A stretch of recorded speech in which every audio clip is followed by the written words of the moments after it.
जिसने बंद बोतल में पानी बेचकर दिखाया था कि पानी भी बिक सकता है, बेचने वाला चाहिए, वो बिस्लेरी कंपनी बिकने जा रही है। बाप ने बेटी के सिर पर देनी चाहिए कंपनी की जिम्मेदारी। वीडियो बनाने वाले नए जमाने की लड़की ने किया इनकार, बोली मुझसे नहीं हो पाएगा। 7,000 करोड़ की कंपनी बुजुर्ग बाप और बेटी के बीच उलझी, नहीं मिल रहा कोई वारिस, कंपनी को बेचना ही एकमात्र रास्ता। कंपनी के मालिक ने भी खाई कसम कि ऐसे इंसान को बेचूंगा कंपनी जो हो भारत का पूत। अडानी अंबानी को भाव नहीं दिया। जो बिस्लेरी भारत में बंद बोतल में मिनरल वाटर बेचने की क्रांति लेकर आई, उसकी हो जाएगी जल्द विदाई। 50 साल पहले किसी ने सपने में भी नहीं सोचा था कि बोतल में बंद कर पानी बेचने वाली कंपनी इतनी बड़ी हो जाएगी। जिस देश में जगह जगह पर नल और कुएं हो, उस देश में पानी बेचने का आइडिया एक आदमी को आया। तब लोग उसको पागल बताकर मजे लेने लगे। हर कोई बोला, क्या भाई, कोई क्यों बोतल में पानी खरीद कर पिएगा। तब के लिहाज से उनकी बातें भी सही थी, लेकिन समय बदला और दौर भी। देश में कोका कोला और दूसरी कोल्ड ड्रिंक की भी कंपनियां भारत में आई। लेकिन तब लोगों ने ऐसी कंपनियों को भी कहा था कि जिस देश में गन्ने का जूस और नारियल पानी हो, उस देश में भला ऐसी कंपनियां क्या ही कर पाएंगी। लेकिन सारे के सारे कयास धरे के धरे रह गए। पहले कोल्ड ड्रिंक की कंपनियों ने भारत मार्केट में अपनी जगह बनाई। अब धीरे धीरे इसी के साथ बिस्लेरी कंपनी भी मजबूत होती चली गई। इस कंपनी को जमीन से आसमान तक पहुंचाने वाले इन बुजुर्ग का नाम रमेश चौहान है। उम्र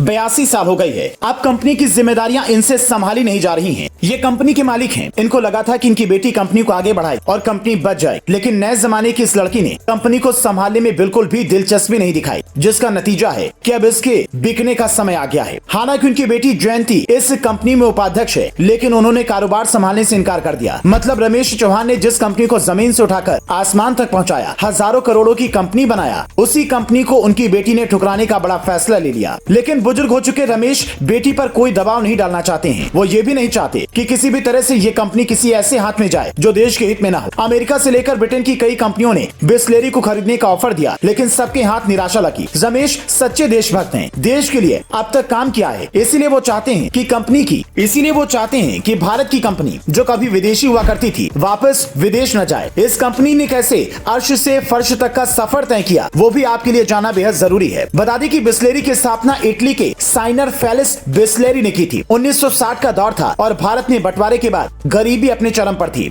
2 वक्त की रोटी भी मिलना मुश्किल था। ऐसे में बोतल में पानी बनकर बेचने का आइडिया आया था इस कंपनी को। साल था 1969, जब रमेश चौहान ने बिस्लेरी को सोडा ब्रांड में तब्दील करने के मकसद से खरीदा था। शुरुआत में बिस्लेरी के तब देश भर में केवल 5 स्टोर थे। रमेश चौहान ने बिस्लेरी सोडा लॉन्च भी किया, लेकिन तब बोतल बंद पानी वाले 2 ब्रांड बबली और स्टील को भी उन्होंने चलाने का फैसला किया। दोनों को बिस्लेरी ब्रांड के नाम से बेचा गया, लेकिन धीरे धीरे सॉफ्ट ड्रिंक का काम कम होता चला गया और बोतल में बंद पानी की मांग बढ़ती गई। लेकिन जैसे ही पानी की डिमांड बढ़ी, कई बड़ी कंपनियों ने बिस्लेरी में सेंधमारी करने के लिए अपने प्रोडक्ट को मैदान में उतार दिया। लेकिन इतना सस्ता और अच्छा मिनरल वाटर कोई दूसरी कंपनी नहीं दे पाई। यही वजह रही कि कंपनी ने जमीन से आसमान तक का सफर तय किया। लेकिन अब रमेश चौहान की मेहनत पर पानी फिरता नजर आ रहा है, क्योंकि इस कंपनी को उन्हें बेचना पड़ेगा। बेटी जिम्मेदारियां संभालेगी नहीं, लिहाजा उसके पास ऐसा करने के अलावा कोई दूसरा रास्ता भी नहीं बचा है। इस कंपनी को खरीदने के लिए विदेशी कंपनियों की लाइन तो लगी ही है, साथ ही देश में भी अडानी अंबानी ने हाथ बढ़ाया। लेकिन रमेश चौहान ने सर रतन टाटा के साथ जाने का फैसला किया। टाटा ग्रुप और बिस्लेरी के बीच बातचीत चल रही है। माना जा रहा है कि टाटा ही बिस्लेरी को खरीदेगी। लेकिन कंपनी बेचने की जब बात आई, तब रमेश चौहान ने जो बात कही वो हर किसी का दिल जीत रही है। उन्होंने कहा कि टाटा ग्रुप और भी बेहतर तरीके से देखभाल कर इसे आगे बढ़ाएगा। रमेश चौहान ने जिस तरह से बिस्लेरी को बाहर के लोगों को न बेचने का फैसला किया, इसके लिए हर भारतीय उन्हें सलाम कर रहा है। दोस्तों, आपको क्या लगता है, टाटा ग्रुप को